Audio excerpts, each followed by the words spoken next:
Aujourd'hui, je vous montre une de mes fiertés de cette année. J'ai appris à tourner les locks. Vous voyez ce avant-après? Non, je suis trop fière de moi.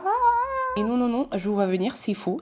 J'ai pas du tout appris à faire ça pour l'empêcher d'aller chez une coiffeuse qui coiffe chez elle le soir. C'est vraiment pour apprendre de nouvelles choses. C'est bien d'apprendre à faire de nouvelles choses dans la vie en fait. Du coup, j'ai bien évidemment commencé par lui faire un shampoing et il avait énormément de repousse, donc je lui ai mis un petit sérum et tout pour renforcer ses cheveux parce que ses locks ça commence à pousser en fait au final quand même. Et donc avec le poids, je voudrais pas que ça fragilise sa racine. Ah oui, et faites pas gaffe sur les côtés. En fait, au début, il rasait et maintenant il veut des locks sur toute sa tête, donc on laisse pousser. Je prends une cire, mais une cire vraiment spéciale locks et je commence par la méthode du palm rolling. Donc en fait, vous faites rouler la locks sur votre paume de main. C'est un petit pli à prendre, un petit geste. Au début, ça paraît bizarre. J'ai regardé plusieurs tutos et après, une fois que c'était rentré, c'est même facile à faire entre guillemets. Maintenant, et je sais, il y a peut-être des coiffeuses qui vont crier parce que je sais pas du tout si c'est bien de mélanger autant de techniques, mais j'ai pas le choix avec les cheveux de Gary parce que si je fais que le palm rolling pour Gary, ça tiendra pas, ça va se détwister au bout de 2 jours. Du coup, je fais la méthode du crochet, surtout sa racine pour qu'elle soit un peu plus serrée et que la locks elle tienne longtemps. Ou comme ça, sa locks elle peut se créer. Et enfin, troisième méthode pour nettoyer sa locks, en fait pour enlever les frisottis et que ce soit un peu plus droit. Je sais pas si vous voyez ce que je veux dire. J'utilise un second crochet, mais cette fois avec 2 têtes, en faisant des coups à l'intérieur tout le long de la locks. Au final, une fois qu'on a le truc, moi j'adore le moment où il faut faire le tracé, enlever les petits cheveux pour que ce soit bien droit, la cire, démêler. C'est super satisfaisant. Plus t'avances, plus tu vois le résultat et plus... Franchement,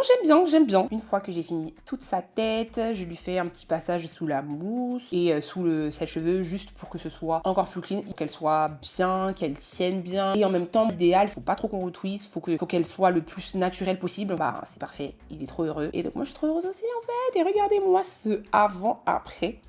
De fou, mais de fou. Dites-moi ce que vous en pensez. Voilà, bisous.